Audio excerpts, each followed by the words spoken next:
everybody. I'm Brianna Vine. I'm the housing specialist with Great Northern Development Corporation in Wolf Point. I'm your room host today. And so we are excited that you have joined us today for this economic development table talk. Table talks are a new addition to the conference this year and are meant for you to have peer exchange around particular topics. These are meant to be conversational and interactive, and we hope you have time to ask all your questions. So I'm going to go ahead and turn it over to Kim to kick things off. Go ahead, Kim. Hi, everybody. Thanks for joining us. I was really excited to be asked to kind of put this panel together because before I did a deep dive into homeownership, I spent 10 years doing economic development, and I think that in this particular moment in time, these two groups of people should be talking to each other on a regular basis. So I hope this is really just an opportunity to facilitate that, more conversations between housing and further workforce housing and economic development. So super excited. Ben is here from Montana West Economic Development with us, which is here in the Flathead Valley where I am. And Brian, I've known for a very long time. He is with MBAC out of Helena, and both of these guys have some interesting things to share with us that they are seeing in their communities about particularly businesses getting creative in housing.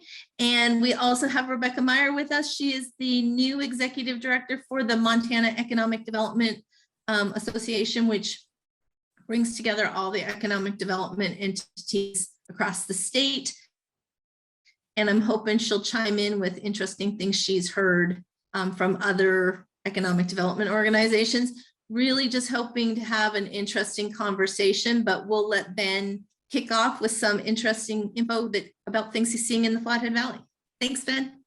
Thanks, Kim. Yeah, so I just thought I'd start sharing just a couple numbers about what we're seeing around housing right now and some of the issues around housing, and then just a couple examples of some employers up here in the Flathead who are getting a bit more creative, trying to find their own solutions. Because housing, as we all know, is a huge issue right now, not just here, all over the state and even in the country.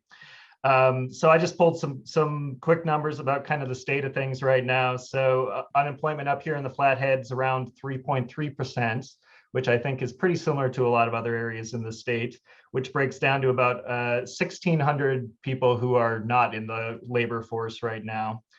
And if you look at the job service Kalispell, they send out a weekly listing of all the job openings right now. Their most recent listing had about 1,500 open positions right now. And that's really everything, from a lot of service jobs and entry-level jobs, but all the way up to, running organizations, executive director level positions. And the big problem for a lot of these is there's just no a lot of these open positions. There's no one here, and people can't get into the community right now because of where housing prices are at. So looking at the median housing price right now up here in Flathead County. So 2 years ago, it was at about 350,000. This last May, we're at 625,000. So we have pretty much doubled our median housing price in just 2 years. And our population has grown 3.5% in just the last year. We were now the fastest growing micropolitan area in the country. I think Bozeman's number 3 right now. So we're still growing incredibly. There's lots of housing on the way, but how affordable that's going to be is really the big question, just with the cost of construction right now and labor.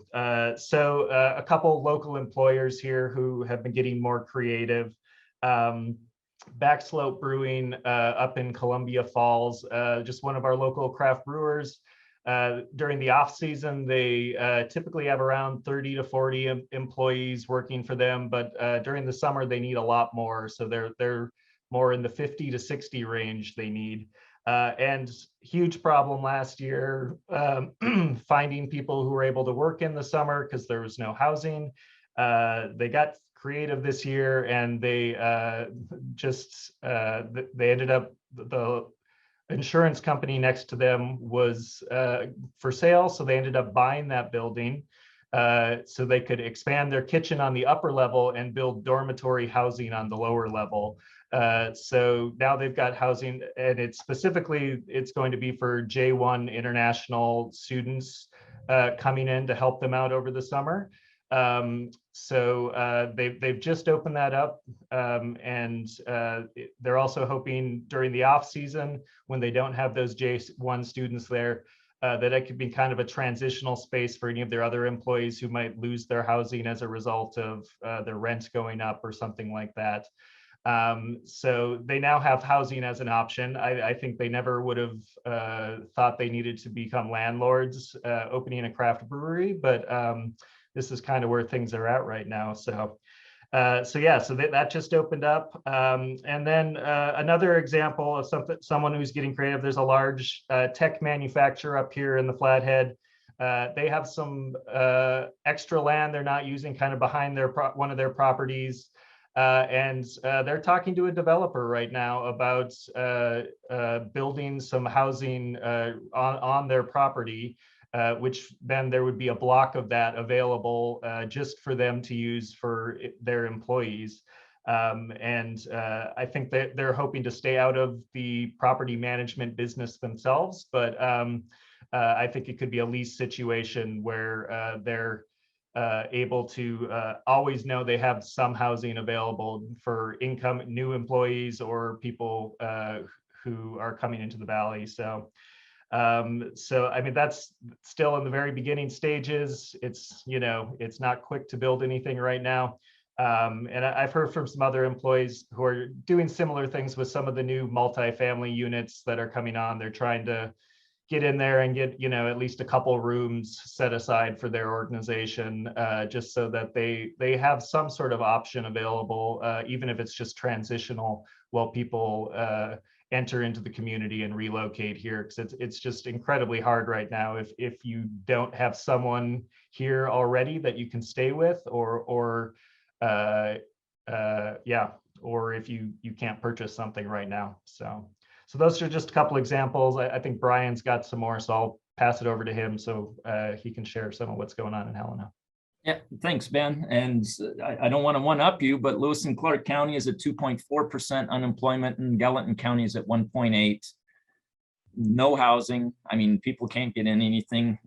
Everybody here knows we have a problem. So solutions. One of the things as an organization here in Helena, we work directly with Lewis and Clark County. We're taking care of, or taking advantage of, the loophole created from the Bakken a few years ago. MCA 76-8 was it 102, 103, 104 buildings for lease or rent.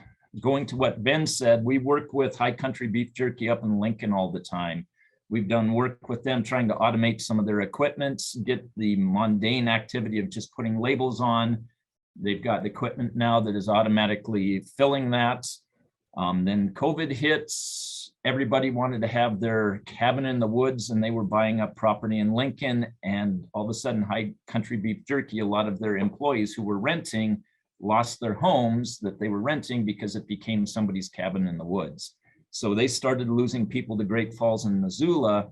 So we came in using Lewis and Clark County's CARES dollars to go out to the Bakken, and we in partnership with the High Country Beef Jerky, they hold title to 3 basically single wides that we brought in from the Bakken, using this buildings for lease or rent components. So they're the business owned a second tract of land directly behind their building right now. They put in 1 well. Because there are fewer than 15 people that will be living there, it isn't a public well, but it is drilled and grouted to be a public well, but it isn't. There will be 2 shared septic fields, and we have the 2 of the 3 trailers are on the property, and he has employees on it right now. So using that for lease or rent language, we worked directly with the county, and we didn't have to go through DEQ to do a lot of additional reviews for, I mean, minor subdevelopment or anything else. It really reduced the fixed costs to put this in. If it wasn't for the ground freezing before we could get the septic system in, we would have had them in before Christmas. Now we had to wait until kind of spring breakup was out of the way, but we're moving people in. The third unit should be coming in the next 6 weeks-ish right now.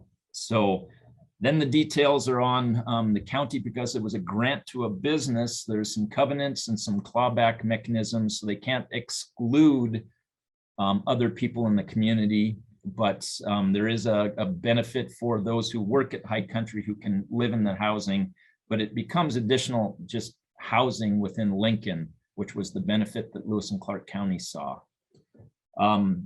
Other things that we're doing in Helena, we have 3 URDs, urban TIF districts in the Helena area.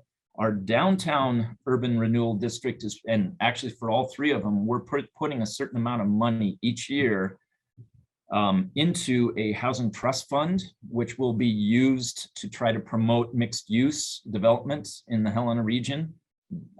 Specifically, we're working really hard on the health and safety component and trying to do mixed use development downtown that creates housing. The downtown URD, the city sold with an RFQ. They went out, they had an old building in downtown Helena. We helped them do a brownfield assessment, did some additional work. It was an old gas station. The city then did an RFQ looking for potential developers, and it's not by a price point, but what are you trying to do? What fits the notion of our downtown master plan? One of the developers came in, they had a couple small apartments in it that it isn't low income or even work income, but it's a affordable rental units. So that 3-story building went in, and we've got it completely filled. We're starting to promote the ADU, SDU, type areas. We can get away with it in Helena. Helena, we have citizen legislators come in every other year for their 3 to 4 months. So we're very accustomed to having a lot of auxiliary units in the Helena area. So it isn't a real big issue, but we're trying to promote some more of that and infill development. I think the next thing I kind of wanted to jump into is even in rural communities, we developed a targeted economic development district in the south end of Broadwater County, which is in the Gallatin Valley, but it's in Broadwater County. Bridger Brewing has went in, they're building their big production facility. Since we started the TED district, the language has changed, and now workforce housing could be included into the TED district. We hadn't anticipated that, and we may not still allow it, but we specifically sized the TED district right in the midst of a significant number of rural 1-acre tracts. They were all developed back in 2004, 5, and 6. So we have a lot of individual 1 acres, individual well septic with a business kind of heart centered right in the middle of it. So that was long-term planning that we did there. 2 additional smaller projects, and maybe not so small, kind of going similar to Ben. St. Pete's, our hospital here in Helena, has some additional property. So they're looking to build kind of that move over type housing, not assisted living, but kind of transitional homes, kind of creating that pathway that as somebody ages, what they're really trying to do is to help to move those 60 and 70-year-olds into something else, which opens up those 1970s kind of split entry homes or those family homes that have a lot of empty nesters in it. So St. Pete's is kind of looking at a business model that'll make them some sense, but also opens up some housing for their workforce. Another project we just got done with was an old Power Townsend building down in Townsend. Townsend only has 2,000 people. We had a 2-story building, was a Power Townsend building at one point. We knocked down the gas station next door to it, opened up for parking. worked directly with a developer who has bought it. He's putting in 4 apartments upstairs, and now we're working with the bar restaurant for the first floor. Again, just trying to do anything and everything to add more kind of attainable housing size-wise in some area. And the one last one that we're excited about, but we don't quite know where to go with, is we've been working very closely with Derek McCaskill and Bo Brunsma, who is the CTE person in Billings. So Derek McCaskill teaches kind of the construction courses at Billings West. And he has been building cabins with his high school students. So he has 5 classes in a day for 1 hour. The students come in and they work on the shell and then putting cabinets and toilets into, and we're trying not to call it a tiny home, we're trying to call it a cabin. So their first unit was produced, went out for a AmeriCorps Vista person out at Fish, Wildlife and Parks. So now we're working with potentially Youth Dynamics and a few others to try to create some either structural insulated panels or even metal insulated panels, so we can build the shell fairly rapidly, have the high school students who get there at 42 minutes or 45 minutes in a day to come in and lay in some toilets and some cabinets. And at the end of a quarter or semester, you have a livable kind of cabin for somebody to live in. Very early on, but Derek has done a lot of work to kind of show that this kind of can create some micro-credentialing for the high school students. They have a tremendous amount of excitement about actually doing something that they see that they could live in at some point.